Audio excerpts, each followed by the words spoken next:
Inner city outreach acknowledges that the land that we are on is the traditional territory of many nations, including the Mississaugas of the Credit, the Anishinaabe, the Chippewa, the Haudenosaunee, and the Wendat peoples, and is now home to many diverse First Nations, Inuit, and Métis peoples. Inner city outreach also acknowledges that this area is covered by the Treaty 13 with the Mississaugas of the Credit.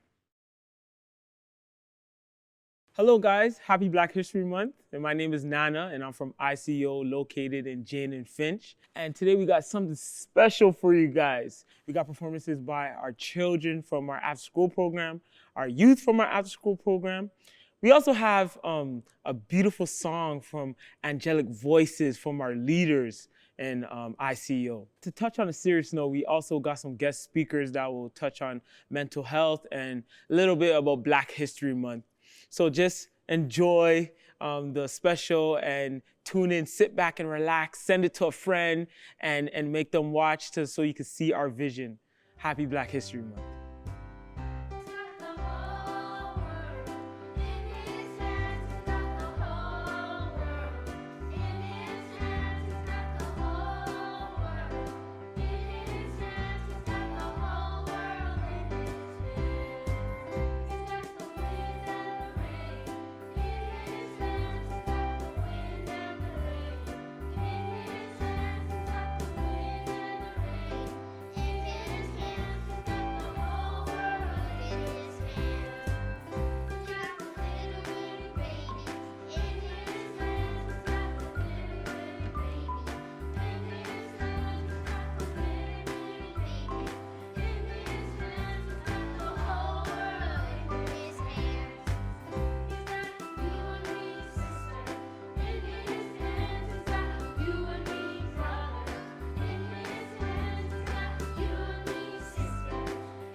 Josiah was alive for many years.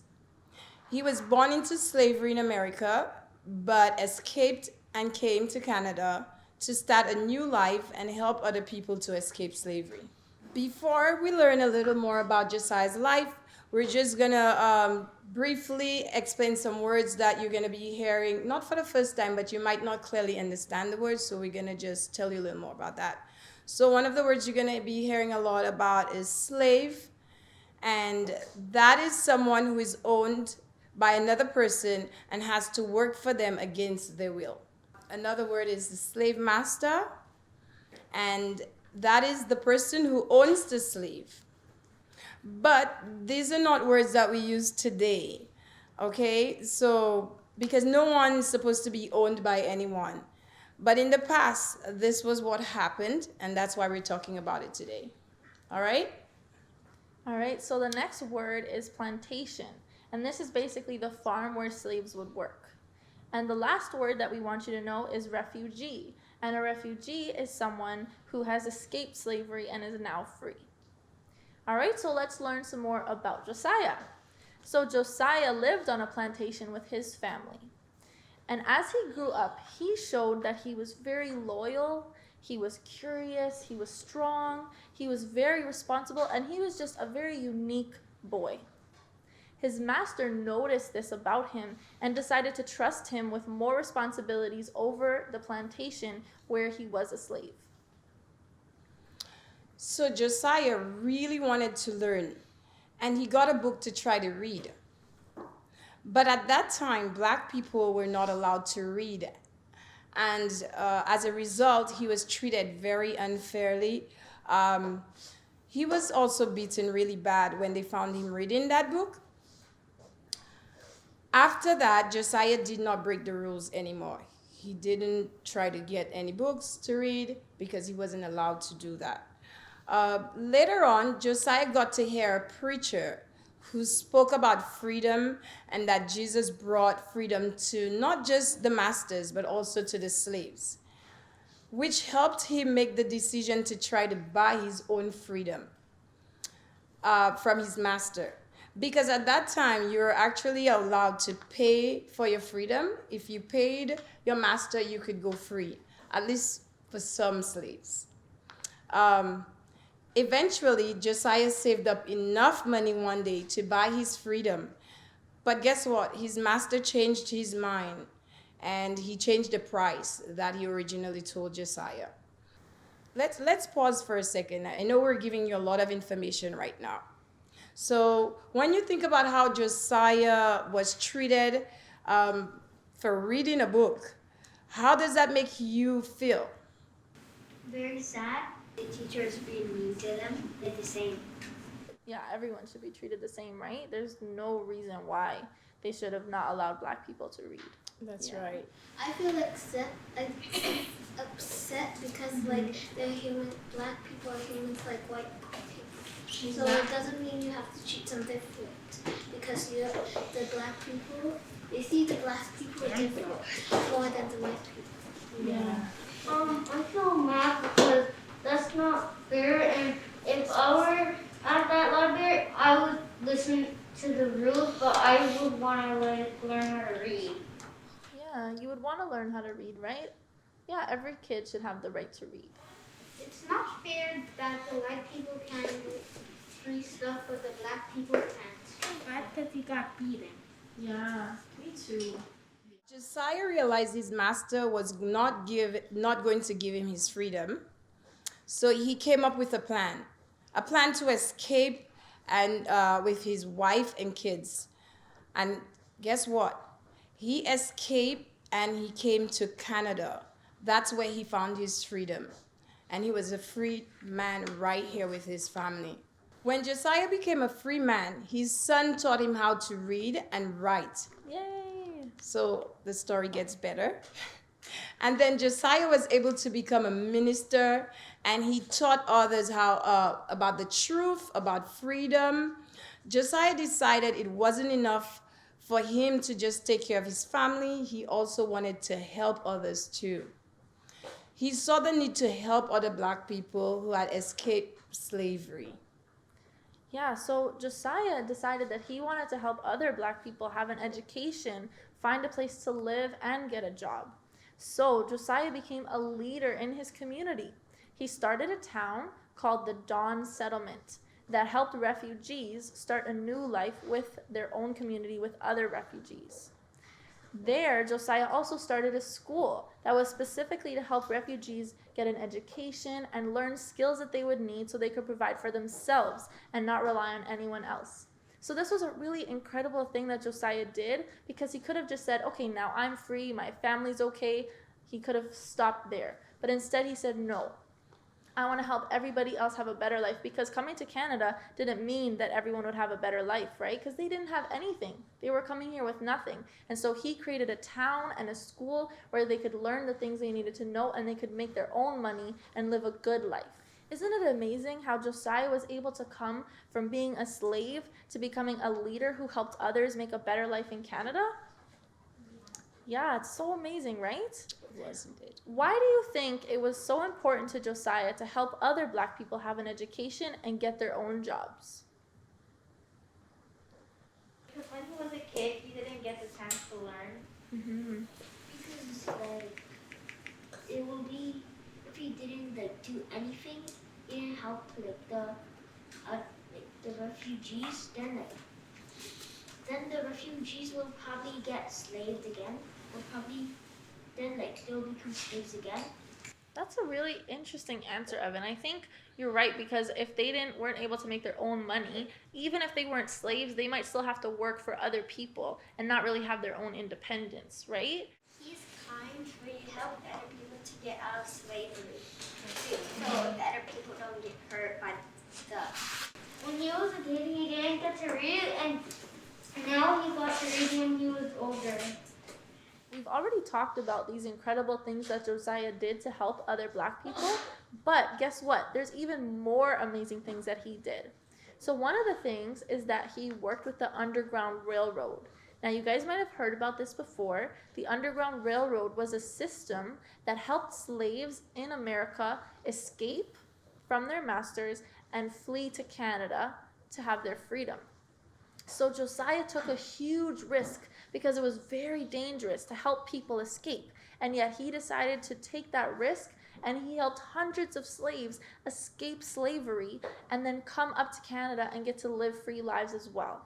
Not only he did that, but he also became an abolitionist. And that is someone who actively tries to end slavery. They also fight for that whole slavery system to come to an end. All right, so that's what that word means. He also took trips back to the US and to England to raise money to the Don settlement and to speak against slavery. He even got to meet the Queen. Yeah, so you can Yes. see a picture of him getting to meet the Queen when he went to England. Right.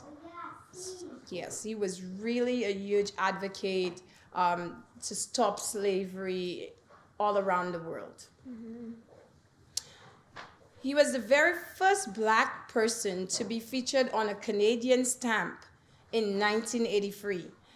And we know that, back then and still now, to just have your face on a stamp, the stamps where you put on the letter before you post it out there, it really means that, you're honored and they value whatever you're bringing in. So his face was on that stamp, and that's the kind of impact he did. He made on us. Yeah. And another thing is that the government of Canada decided to honor him in 1999, which was actually just about 20 years ago.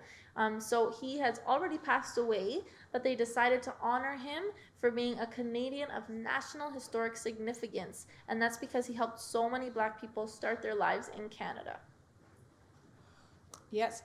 So after all that we've learned here today about Josiah Henson's life and all the ways he helped people and he overcame so many obstacles, do you believe that Josiah is a hero? Raise your hand if you believe. Show of hands. Yeah, All me right. too. I believe he is. That's right. And a Canadian hero as well. How can you be more like Josiah Henson in your own life? Go ahead, Evan. By saving other people, That's a very good answer. And Miranda? by taking slavery and teaching them how to read and learning and bring them to school and to help them.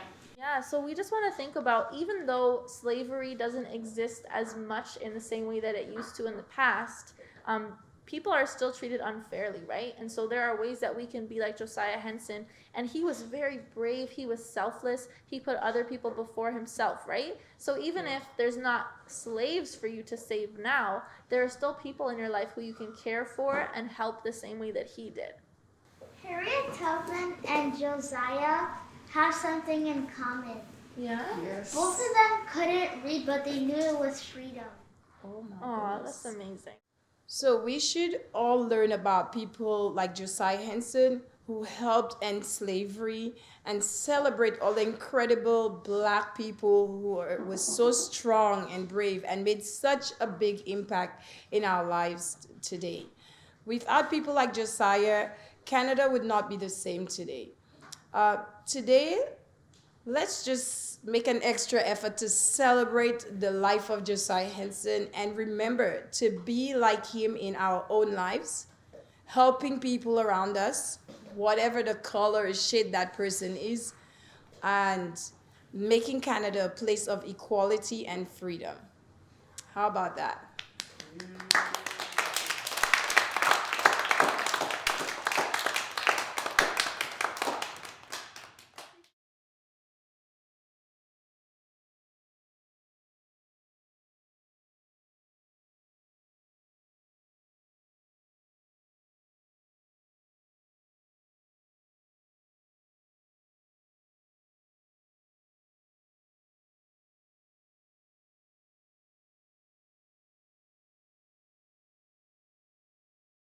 Hi, my name is Mary and I'm grade 7. Oh, my name is Nati and I'm in grade 8. My name is Anthony Brown and I'm in grade 8. My name is Gloria and I'm in grade 7. My name is Kamani and I'm in grade 6. Adrian and I'm in grade 6. Hi, my name is Emery and I'm in grade 6. My name is Dante and I'm in grade 7. My name is Amava and I'm in grade 8. My parents, they take care of me with love and they always tell me the right thing to do for my benefit, and I love them. Oh, I would say God inspires me because He did so much for me and my family. Although I still mess up, but I mean, yeah, He also died on the cross for me, and I really cherish that. I would say that Gerard Anthony Higgins, also known as Juice WRLD, has inspired me to live my life to the fullest, even when the sun is covered by the moon. And in other words, when everything is all dark and you think that you just can't keep going on anymore. The person that inspires me is Michael B. Jordan, and he inspires me to become an actor. For my dream job, I wanted to be a mechanic, so I'd say mechanics inspire me. LeBron James, because he's cool, he's famous, he's talented, and he trains and he provides for his family. Harriet Tubman actually inspires me because she worked in a plantation, escaped the plantation, rescued 70 other slave people, and while not being caught by the slave owners. My mom inspires me because she's been taking care of me for all these years, and without her, I wouldn't be here today. The person that inspires me is my mom because she works really hard to take care of me and my family. And what's one dream you would like to accomplish in your life? To be a YouTuber with millions of subscribers. I would like to accomplish God's will and help others and talk to others about God.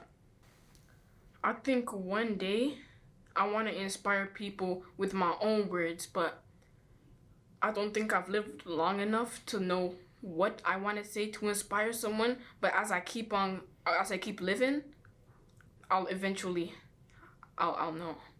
A dream and a goal I want to accomplish in life is to become an entrepreneur and start my own baking business. I wanted to work for General Motors. Yeah. Become a basketball player so I could do the same as LeBron James, provide for my family. One goal or dream I would like to accomplish in life is being a therapist because I listen and actually hear people's problems and create solutions for them. So yeah. One of my goals is to try to improve my writing skills and try to be a writing animator when I grow up. Since my writing hasn't been good for the past years, I'd be needing an item that helps me to improve my writing. When I grow up, I would love to be an engineer and become rich and help people that's homeless and stuff.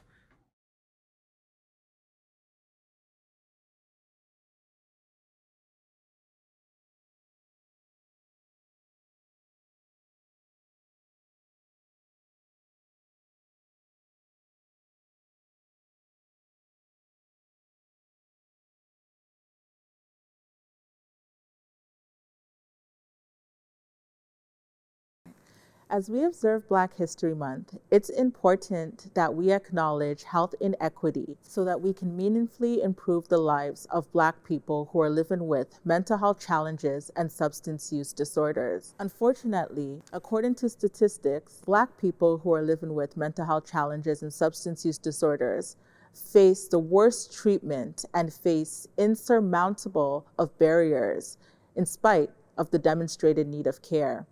Some of those barriers that Black people face are self-stigma. When people are diagnosed with a mental health disorder, or if they're experiencing mental health challenges, they are thought to be having a character defect. They are thought to be not normal. They are called outside of their name, referred to terms such as crazy. And there's a lot of shame associated with having a mental health disorder, which prevents many Black Canadians from going forward and getting help. They also experience barriers when it comes to finding culturally appropriate services. It's hard for somebody to identify with a healthcare practitioner who can't relate to that person's lived experience, who doesn't know what it's like to experience food injustices in their community, who doesn't know what it's like to not know where your next meal is coming from, to have frequent interactions with the police as a young Black male, just not being able to live or understand what it's like to reside in a community that is plagued with poverty. Some other barriers as well is that sometimes people don't even know that they have a mental health problem. They don't recognize that they need to get support. This is common with parents who may have a child or a youth that's developing psychosis, early signs of psychosis, and they might mistake that for puberty or say, oh, my daughter or my son is just acting moody today. And sometimes we dismiss those signs that we might see in our peers or our coworkers and say that they might just be having an off day or a bad day. Also, there's a dogmatic reliance solely on religion or prayer to treat mental health disorders such as schizophrenia or bipolar disorder or even depression, where it's associated with being demonic and having to have that demon prayed out of that person. All of these things that I just listed prevent people from moving forward or to access care. We also see that there is an overrepresentation of Black people in the mental health care system as well. Somebody might go into their doctor's office and say that I'm feeling anxious or I've been feeling very sad, and they leave with the diagnosis of clinical depression or an anxiety-related disorder, when all they needed was some talk therapy or to be connected to a counselor that could give them advice or help them journey with them towards finding solutions so they can overcome those problems that they're experiencing. Also, there's an overrepresentation of young Black males within the mental health and the healthcare system, where we see that they are 6 times more likely than their white peers to be registered within the mental health system through involuntary entryways. So that's usually through the criminal justice system, or when their symptoms are severe and they require intensive treatment. We see this as well in light of the pandemic with marginalized communities and predominantly Black communities, where there's this vaccine hesitancy, a fear of getting vaccinated.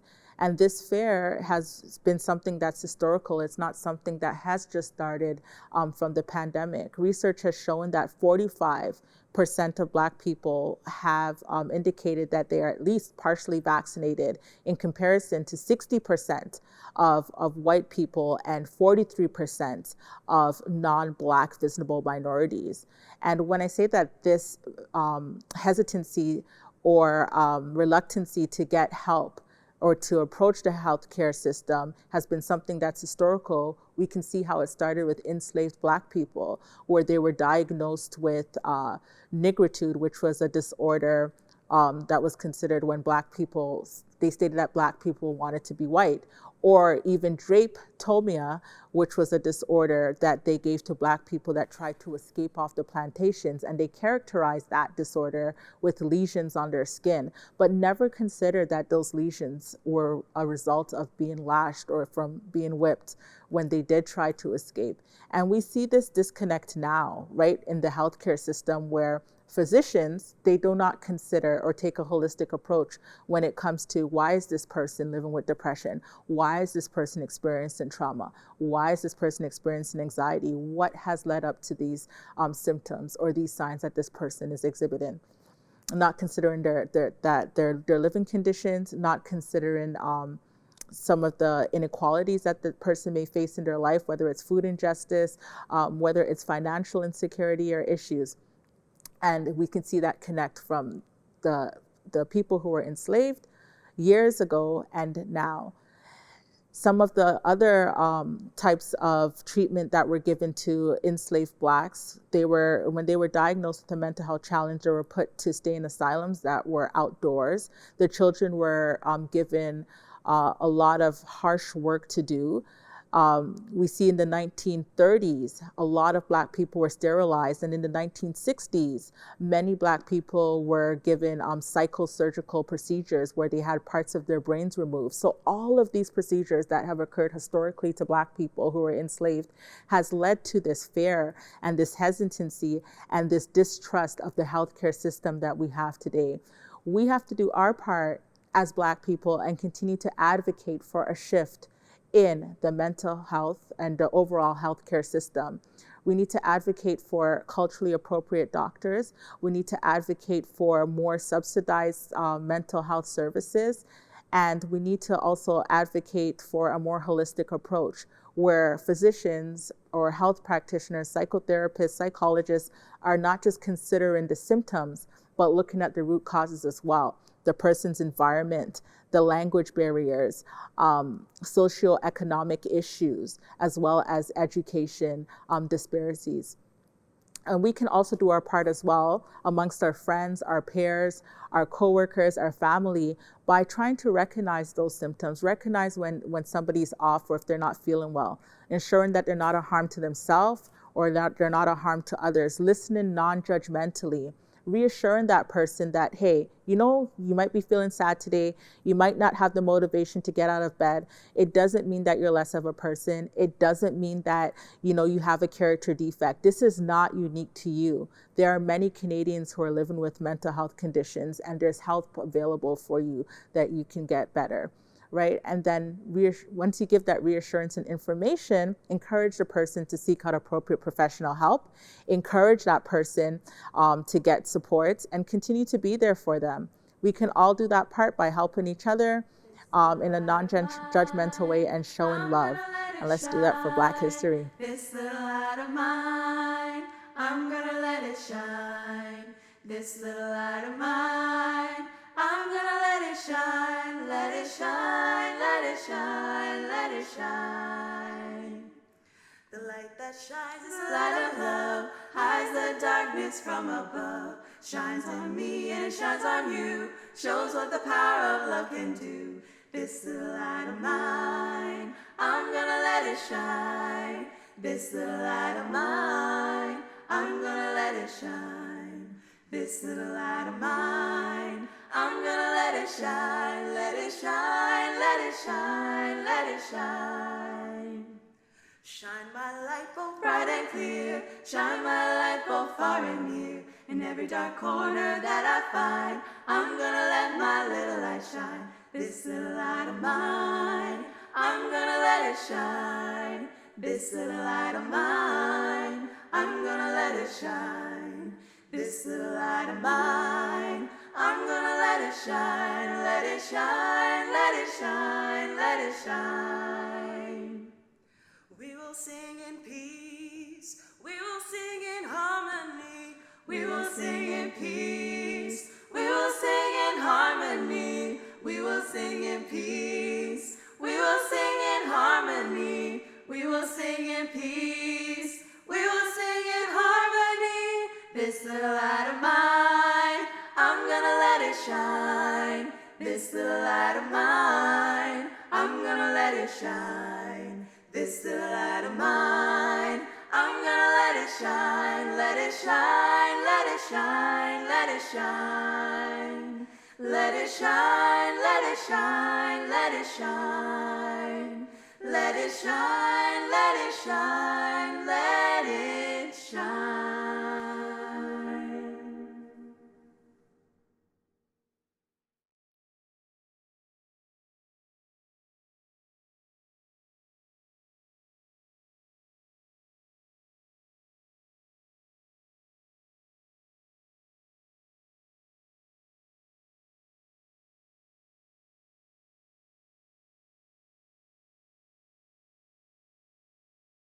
Wow, that was some great pieces of artistry from our youth and from our leaders and everyone that we just seen so far in this video, was just amazing.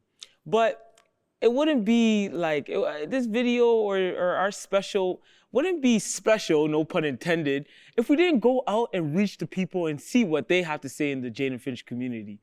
So tune in and watch this next slide of me, moi, Nana, talk to the people of Jane and Finch. Your perspective and your opinion, what's the great things about Jane and Finch? I would say that the great things about Jane and Finch is that it's a multicultural place. I've been here for about 9 to 12 years, ever since I came to Canada. Jane and Finch was the one big community area I've known, so I've seen people from different races, different genders, different cultures. I've experienced that, enjoyed seeing many cultures. I'm still looking at more new ones, and I like that much about Jane and Finch and it being multicultural. When you live in the community and you get to like engage with the people who live here, you really see the amazing people who are talented, who love God, and yeah, it's just a wonderful place to connect with people who come from all walks of life and all parts of the world. You know, you can go within like a square block radius and you can meet 80 to 120 different nations. So I love the diversity. I love Jane and Finch, and I love the people here. I've grown up here, gone to school here all my life, and I really love the fact that there's such a blend of cultures, races, and I feel like it's allowed me to have a better understanding of people who are different from me. There's people that leave the community, but they don't forget their roots. They actually come back, but not only come back, but they give back. They don't forget where they came from, and they give back to the community, and they help with like mentorship, and they help with youth programs, and I love it. We have different cultures from Ghana to Nigeria. They're all a melting pot, and everyone respects everyone's culture and pulls from it. So I love that. The resilience of the community and how strong they are, and depending on the change, they're able to adapt. Also, the love for one another. Like you're just walking to the store and you bump into somebody, you're like, hey, how's it going? And then like everyone, it's just like that community that surrounds you.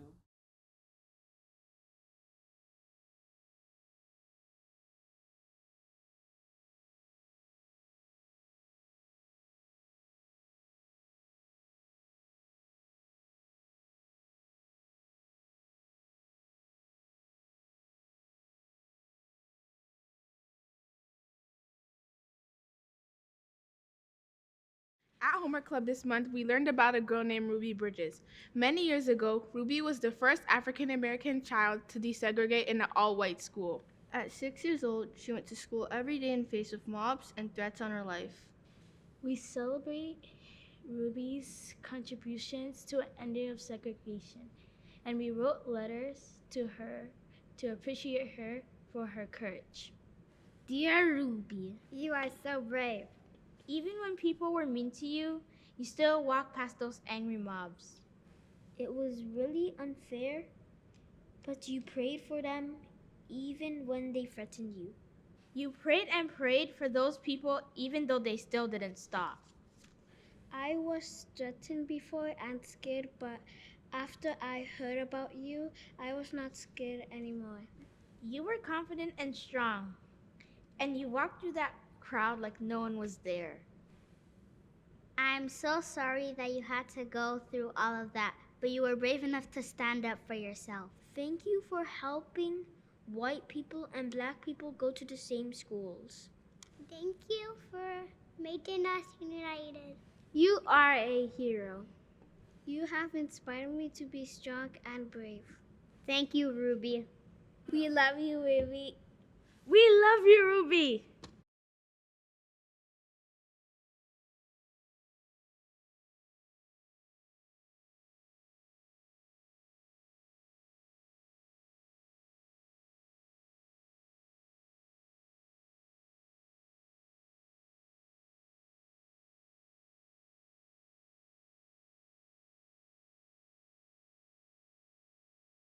Well, welcome. Today I'm going to speak with you about Black History Canada, past, present, and future. And a lot of what I'm going to share is certainly about Black history in the past and the present, but guess what? You're the future. It's going to be themed, did you know? 2015 to 2024, I've got a big question mark here. Did you know that that decade has been declared by the United Nations as the International Decade celebrating peoples of African descent? How does Canada fit into this? Well, Canada is known as a North Star, and the reason why that is because through the Underground Railroad, which you're going to hear a little bit more about, the Underground Railroad, Canada was a final destination. And the star in the sky, the Great North Star, it was known to be, was the Big Dipper. That was what was guiding a lot of the slaves up the Underground Railroad to Canada. Harriet Tubman, you've already heard, and you probably know, Harriet Tubman was the orchestrator of that. She was an American abolitionist and political activist, and she was actually the Moses of her people, bringing them to the Promised Land. She brought over 300 people to freedom, mainly her family, and she was known for never leaving anyone behind. Everyone that she could help, she certainly did. In fact, her final resting place was in St. Catharines, Ontario. There's many tributes there to Harriet Tubman, and along the Niagara too, when you get into Niagara Falls area. Let's talk a little bit about some activists. I don't know how many of you here are from Jamaica or have Jamaican descent. I am. And there is a tremendous story around the Maroons. The Maroons are a group of people that are from Jamaica that were somewhat rebellious, if you will. They fought against slavery in Jamaica. And they were slaves, but they fought against it. And they hid in the mountains and fought. And then the British government didn't know what to do with them, so they said, you know what? Let's send them away from the island. So they did. They sent them to Halifax, Nova Scotia. Well, they didn't just go to Nova Scotia. They went there to work. They built the Citadel. For those of you who've been to Nova Scotia, know a little bit about Nova Scotia. It's cold there, but also the Citadel is a centerpiece for the history, because it represented a fortress for the wartime, if you will. During that time, that was their fortress, and it was built by the Maroons during an incredible, painful, hard time as slaves. However, Maroons also rebelled against that. They said, look, after building it and after being there for a year, they said, this is too hard for us. We don't want to live anywhere where the pineapple doesn't grow. So they petitioned. Think of this. This is back in 1798. They petitioned against the government that the harsh conditions and after doing the backbreaking work. And the British government actually seceded. And they said, okay, fine. You don't want to work here anymore? We're going to send you back. They didn't send them back to Jamaica. They sent them back to where they originally were brought from, Sierra Leone. And you can trace this in history to this day, okay? And that's a rich part of the history. There's still a group of Maroons that live in Nova Scotia and that have a strong history in Jamaica also. Viola Desmond. Many of you may know Viola Desmond. Her face appears on the $10 bill. The first time in history that we've had a black person represented on any note. In fact, I believe it's the first in North America. Okay? So Viola Desmond was actually, wasn't an activist initially. She was our Rosa Parks. She went to a movie theater, and she wanted to sit where she wanted to sit. And they said no. There was segregation during that time. It was the upstairs and the downstairs, and she was making good money. And I don't know if you know the currency during that time, but it was actually fairly cheap to go to a movie theater, in pennies or something like that. And it turns out that she said she wanted to sit where she wanted. They fought with her and eventually took her away and put her in jail. And she was for years so seen as the person who started the pushback against the government and unfair treatment of blacks. She was exonerated and honored only recently, and here she appears on a $10 bill, and I believe that was only 3 years ago, roughly, that the government decided to honor her and put her on the $10 bill. Also from Nova Scotia. So a lot of rich history out in Nova Scotia when it comes to black Canadians. Inventors. I don't know if you know, but we have some great inventors. Elijah McCoy, a black Canadian who's famously invented the graphite lubricant cup for the steam engines in 1872. And back in those days, the steam engine was it. The steam engine was generating the economy. Okay, and so he created that key patent there, lubricant, I should say, that helped to reduce the friction and so on. He created over 57 patents, including the portable ironing board, the lawn sprinkler, the rubber heels of a shoe. Think of some of these things that's a part of our daily lives that we wouldn't know that was attributed to a Black Canadian inventor. In fact, his name is synonymous with a word that many of us use and are probably not aware of it, and it's called the real McCoy. And the reason why it's called the real McCoy is because back in those days, people were trying to replicate knockoffs, what he was doing. But the business people at the time wanted the real thing. They didn't want a knockoff, which we can all relate to. And hence the word came the real McCoy, which represents him. And to this day, that word is being used all around the world in some ways. Okay, as if you want something, you want the real McCoy, you don't want a fake. In hockey, which is our national sport here, Willie O'Ree, he was born in Fredericton, Nova Scotia, Fredericton, New Brunswick. He became the first Black player to score a goal in the NHL. Okay, O'Ree was the first Black person to play in the NHL, 2021. His number was retired by the Boston Bruins. Here's a key thing about him though. He played his entire career blind in one eye. Nobody knew that he had issues with his eyes. And he didn't tell anyone because he didn't want to be treated differently. How ironic. And he played his entire career and scored so many goals to the point where he was finally honored and recognized in the highest honor in the NHL, which is the Hall of Fame, and have his number retired. There was actually a Black hockey team in 1895, before Willie O'Ree. There was actually a team, a whole league that was dedicated back in the Maritimes, an all-Black men's hockey league that was organized by Black Baptists, founded in Halifax, Nova Scotia, and that Black national became a Black national movement, and potentially the driving force behind equality for Black Canadians. So in 1885, this whole team came together and became a force to be reckoned with.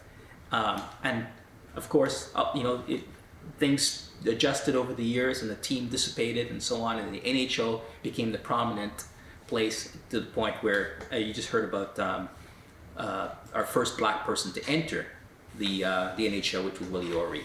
The great Edmonton Oilers, okay, and Toronto Maple Leafs. Did you know that Grand Fuhrer was the first Black Canadian goaltender? He played with Wayne Gretzky. I remember those days, watching some of those great games. Okay, Wayne Gretzky is synonymous with hockey in Canada here. Okay, he's our very own. So with Grand Fuhrer. Grand Fuhrer was a tremendous goaltender, and he eventually went on to win the Stanley Cup and also join the Maple Leafs. How about business? Did you know that Michael Lee Chin, born January 3rd, 1951, is a self-made Jamaican-Canadian billionaire, a billionaire businessman. He's a philanthropist and the CEO of Portland Holdings Company. Okay, Lee was appointed to the Order of Ontario in 2017, and his businesses has impacted Canada and the globe in many ways. And a lot of his businesses, we've been indirectly, or your parents or us been indirectly one way or another. How about music? We started with music. Let's end with music. We all know Drake. I won't spend a lot of time here, but born Aubrey Graham, Drake became synonymous with Toronto, who coined the term the Six after the era code 416. Drake was a big winner in the 2017 Billboard Awards. He took home 13 awards, including Top Artist, Top Male Artist, Top Billboard 100 Album, and Top Billboard 200 Artist, and Top Hot 100 Artist, breaking Adele's record at the time. So Drake is very much our own, born and here and made his mark here and now on the world stage. Okay, and I'm going to close with something you're probably familiar with is the Caribbean festival that honors Black culture every year, and it's called Caravana It's been renamed a couple of times, so I'm not sure what the most current name is, but Caribbean Festival, Toronto Caribbean Festival has been around since 1967, which has brought thousands of people from around the world to come here and celebrate the culture of Caribbean culture and black culture. And so there's some rich traditions here in Toronto, and not just the Caribbean, but also from Africa. Many folks coming over from Nigeria, Somalia, just so many rich, diverse communities that we have here representing the African descendants. It's tremendous. And the diversity, even though we are African descendant, the diversity amongst our group is incredible, and to be honored and respected and cherished at the same time, because our culture represents the future.